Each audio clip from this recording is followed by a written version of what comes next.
Jake Lloyd because he's consistent. He could, decrease in value depending if he plays poorly, but consistent player, that's why I picked him. Plus Sydney going to be a weak side too. That's why it was a good choice. Ball going there a lot.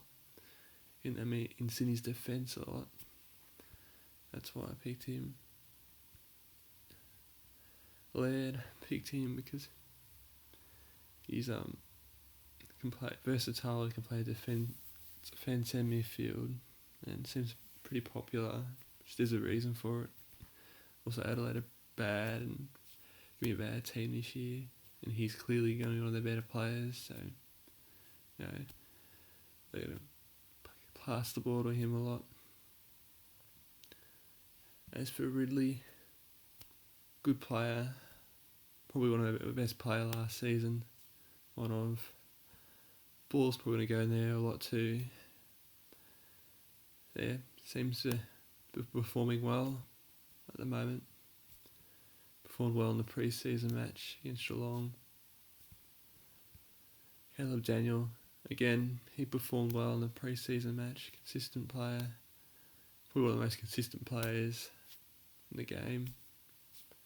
In defence at least anyway. Good kicking. Probably one of the best the best defender at kicking.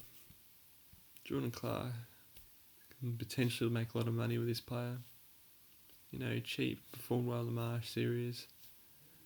Good player in the future as well. Lockie Jones, that can change by round one. Not really many defensive rookies this year.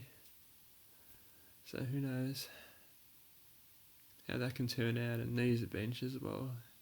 Probably should swap him for him. Justin Kaczynski for Lockie Jones. Will Good can play. Sorry for the pronunciation. Who knows who's going to be selected for round one? Lockie Neal again, pretty obvious. A bit expensive, probably a little overpriced. Depending how, who knows how he can play. He can get it to 200 Supercoach points. But he may have a few down games too, like every player. But generally well consistent. Could fall a bit in price. Bit tough to beat last year. I don't reckon he ran about it. Maybe not as quite as good as last year. Jack Steele, great player. He's only done it for one season though. That could change. By the round one selections, who knows? But I'm gonna stay with him for now. Oliver, this guy can get to 200 Supercoach, get 200 points easily. But then again, he's probably not quite as consistent as probably a Lockie Neal, I guess. But he's probably Melbourne's best midfielder. So along with Petrarca, but Petrarca, Oliver's done it for a few more years, so a bit more reliable for now anyway. Merritt, our best player, is clearly best midfielder at the moment. Played well in the Marsh series. I can't really think of I'm probably a second most consistent player, so it's a good reason to pick him. Braden Campbell performed well in the Marsh series. Can't really think of too many better rookies in the midfield at the moment. Same with all these players. See that I don't know too much about him, but we'll see if he gets selected. If not, we'll find someone else. Same with these two other players as well, Brockman, Downey. Don't know, these rookies can go either way.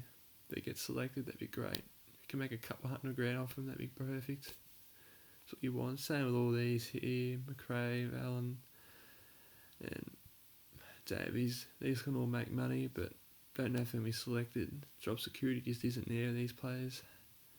make score and probably going to be the best Supercoach player this year, most likely. But yeah, injury may be a concern, but it's just gun all round really.